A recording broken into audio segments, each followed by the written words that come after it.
The feds murdered a woman in broad daylight, then they spent the last few months undercover surveilling the community that was upset about it. Let's get into it. So days after the killings of Renee Good and Alex Preddy, the Department of Homeland Security launched Operation Puppet Master. Now, while they claimed that they were hunting so-called violent opportunists who were exploiting protests, they couldn't identify a single act of violence. Instead, undercover agents began infiltrating church meetings, union halls, and community gatherings and secretly recorded conversations of Minnesotans exercising their First Amendment rights. During this entire operation, undercover agents infiltrated every space they possibly could. The feds deployed undercover agents who posed as protesters and activists surveilling meetings at St. John's Church, Zion Lutheran Church, Prince of Peace Lutheran Church, Loring Park, and the Minneapolis Public Library, Hunter College, and the United Labor Center building. And these agents didn't just surveil, they actively participated, organized, and directed groups. Undercover Agent 9833 privately offered to build items for direct action protests at a Sunrise Movement meeting. Undercover Agent 9843 volunteered for an action team planning mass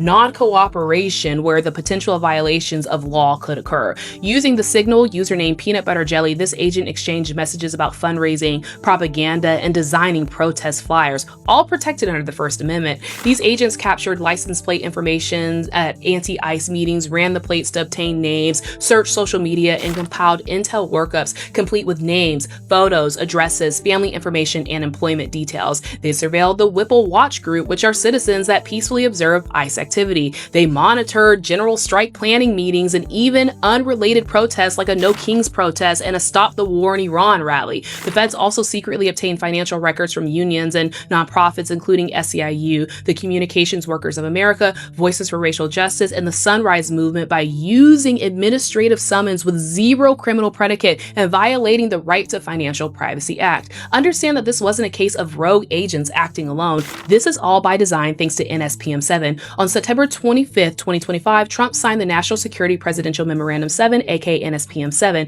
NSPM 7 was a deliberate top-down blueprint rather than rogue action that's designed to prosecute and harass those who challenge the status quo. It expanded domestic terrorism indicators and directed the DOJ and DHS to disband and uproot networks that disrupt the functioning of a democratic society. NSPM 7 specifically targets left-wing dissent. It explicitly labels Antifa as domestic terrorists, as well as common threads that include anti-Americanism, anti-capitalism, anti-Christianity, support for overthrowing the government, and hostility toward traditional American values. NSPM 7 has already got people locked up too. In June 2026, members of the Prairie Land 19 were convicted and 7 people were sentenced to a combined 450 years in prison. That same month, 2 people in Atlanta were indicted for arson charges as part of an NSPM 7 joint task force. Additional actions include the indictment of the Southern Poverty Law Center and indictments against anti-ICE community members in Minnesota and more. Long story short, the rats are among us, and the feds are organized and have unlimited resources within their multi-billion-dollar repression apparatus. They're constantly looking and waiting for an opportunity to disrupt, derail, and defund the people's movements. But now is not the time to resort to weird and isolating techniques and tactics.